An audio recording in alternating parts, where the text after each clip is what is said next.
Hi everyone, I am once again N.K. McKeever, indie author and wannabe YouTuber. My husband Michael is the one holding the phone. Say hi, Michael. Hi everyone. Yeah. And I don't know if she's grown up, but my cat Paprika might make an appearance in this video. She is over in the corner kneading biscuits. So last week, me and my husband got to go to the book rack because we were off on the same day. The book rack, that's the local used bookstore. I said I was only going to look for titles or particular titles that I was interested in, and I met that goal about halfway, but I still wound up going rogue, and here's the result. You can't see it, but right now Paprika is perched on my husband's shoulder like a parrot.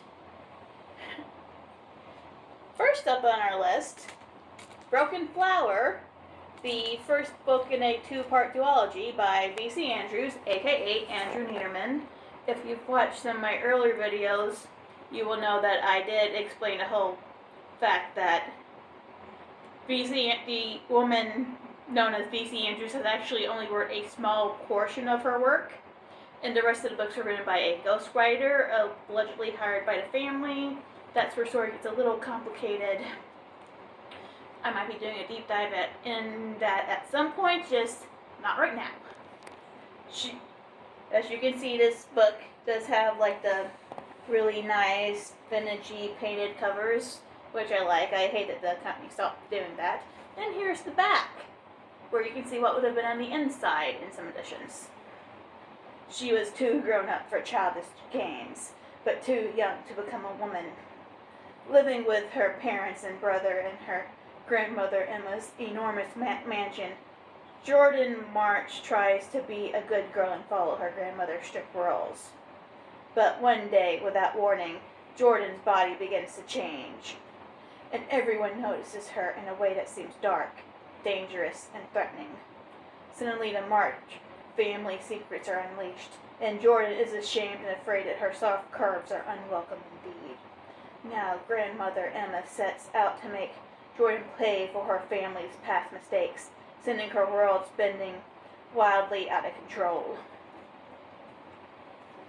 And here's the next book in this duology, Shattered Leaves. I saw in the back that the duology itself is called Early Spring, because if I remember correctly, this girl hits puberty at like 7, so yeah, that's a very early spring. She was supposed to be hidden away, but when the truth is exposed, she can't stay silent.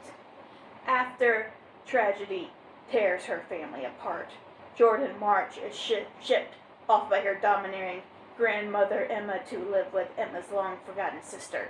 Shuttered in a rundown farmhouse, Aunt Frances is the strangest person Jordan has ever met. Why has grandmother hidden away this fragile, harmless woman? Did Frances grow up much too fast, like Jordan did? In the shadows of the farmhouse, Jordan is about to unearth the shattering truth, and the March family will never be the same. Yeah, so those two were on my radar because I'm trying to see how duologies actually work. Because I don't want to go into too much detail because I don't want to talk about things I plan to do in the future too far ahead in advance, but I am planning on doing a duology at some point. Also, that does seem to have some interesting concepts, and I would actually be interested in reading more of both the actual V.C. Andrews novels that V.C. actually wrote, and yes, the ones that were in fact written by the ghostwriter. So next up is another V.C. Andrews / Andrew Niederman duology, the Shadows duology, starting with April Shadows. April had always felt like an outsider. Her older sister Brenda was tall, athletic, competitive, and sure of herself. But April Taylor was short, sensitive, and overweight, and she couldn't bounce back from their father's cutting criticisms the way Brenda did. April didn't know why their once loving dad had become a cold-hearted monster, but she was sure it had something to do with her. And she could see how his cruel behavior was tearing away at her gentle mother. But a glimmer of happiness returns when Brenda brings home her college roommate, beautiful, bewitching Celia. and April wonders if she might not be so different from Brenda after all. And here's the second part of that trilogy, Girl in the Shadows. She wasn't a little girl anymore, but who was she really? After an odyssey of heartbreaking betrayal in the wake of losing both her parents, it was mere chance that led April Taylor to the secluded home of a kindly, elderly woman and her deaf teenage granddaughter. There, April found a shelter from her mixed-up life and from the confusion that severed her relationship with her sister Brenda after an encounter with Brenda's girlfriend Celia. But when a dangerous couple arrives with greedy intentions, April's survival depends on being true to the one person she's never fully accepted, herself. Okay, so right away I'm like, protect April. This girl seems like she's going through some crap. So, I definitely want to see where that goes. And now we come to the part where I frankly went rogue and started getting things that had not been on my radar when I came into the building. Starting with Live in Infamy, subtitled, What if the Axis powers had won World War II? So basically, from the start, Man in the High Castle, but for kids. Because I actually found this in the YA section. If you've watched any of my other videos, you might have noticed that I do still read YA. I even still read middle grade, juvenile. If it has a good concept, I'll read it. An astonishing reimagining of World War II. In the 80 years since the Axis powers won World War II with their genetically engineered super soldiers, America has changed drastically in the hands of the unforgiving victors. But there are still those citizens who aspire to what the country used to stand for, freedom for all. In the Western American territories, Ren Cabot has lost nearly everything to Imperial Japan's rule. After the public execution of his mom for treason 5 years ago, Ren's family lives under constant security of the Empire, afraid that one wrong step will rip apart what remains of their family for good. But with the Second Revolutionary War starting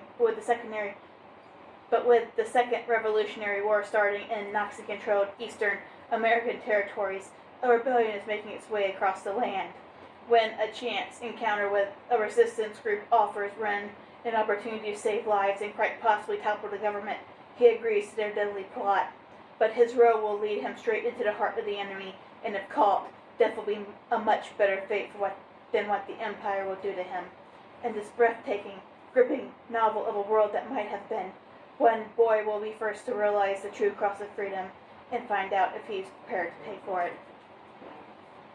So yeah, that does sound interesting. And it also goes with the things I'm going to be researching because, again, I don't want to talk too much into plans for future projects, but that next big project I'm going to do after I finish Attacking Zombie Werewolves, as I said before, I don't think I can properly call it diesel punk because of the other genres it laps into, but there's definitely a lot of diesel punk coding in the world building, so I've kind of been like grabbing up like anything World War II, Great Depression, even 1920s, be it just like historical fiction, alternate history like this. Oddly enough, I haven't found that many diesel punk titles. I mean, I have most of the Mortal Instruments series, which I know I've heard that some of the tech is diesel punk, and I have Atlas Shrugged, but that's the extent of my diesel punk collection for now.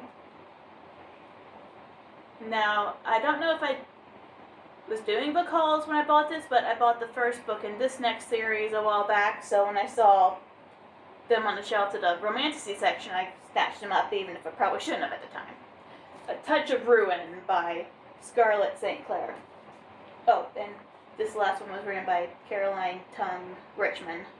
Forgot to mention her name. Sorry, Caroline. Are you saying you wouldn't fight for me? Hades sighed and brushed his finger along her cheek. Darling, I would burn down this world for you. Persephone's relationship with Hades has gone public, and the resulting media storm disrupts her normal life and threatens to expose her as the goddess of spring. To add to her troubles, everyone seems eager to warn Persephone away from the god of the dead by exposing his hellish past. Things only get worse when a horrible tragedy leaves Persephone's heart in ruins and Hades refusing to help. Desperate, she takes matters into her own hands, striking bargains that lead to severe consequences. Faced with crushing loss in the side of Hades she never knew, Persephone wonders if she can truly become Hades' queen. And the next book in that series, I'm not sure if it's the last one, but I know it's the third at least. I need to look into that. A Touch of Malice, again by Scarlett St. Clair. I am not who you think I am, she said, but let me be clear. I am Persephone, future queen of the underworld, lady of your fate. May you come to dread my presence. Persephone and Hades are engaged. In retaliation, the Meaner summons a snowstorm that cripples New Greece and refuses to lift the blizzard unless her daughter calls off her engagement. When the Olympians intervene, Persephone finds her future in the hands of ancient gods, and they are divided. Do they allow Persephone to marry Hades and go to war with the Meaner, or prohibit their union and take up arms against the god dead? Nothing is certain but the promise of war. So, I've had this fascination with dark romance for some time now, but I've always been kind of afraid to get into it because I don't like smutty scenes, and it is nearly impossible to find a non-explicit dark romance book. But I'm gonna give this a go and see what happens. And for a book that is a project I'm currently working on, the first book in the Attack of the Zombie Werewolves series, titled Attack of the Zombie Werewolves by me, M.K. McKeever, is available at most online retailers, and you can probably get them from your local library upon request. And that means they would have to buy a couple copies, so that would be really good for me, if you're interested. So until next time, see ya!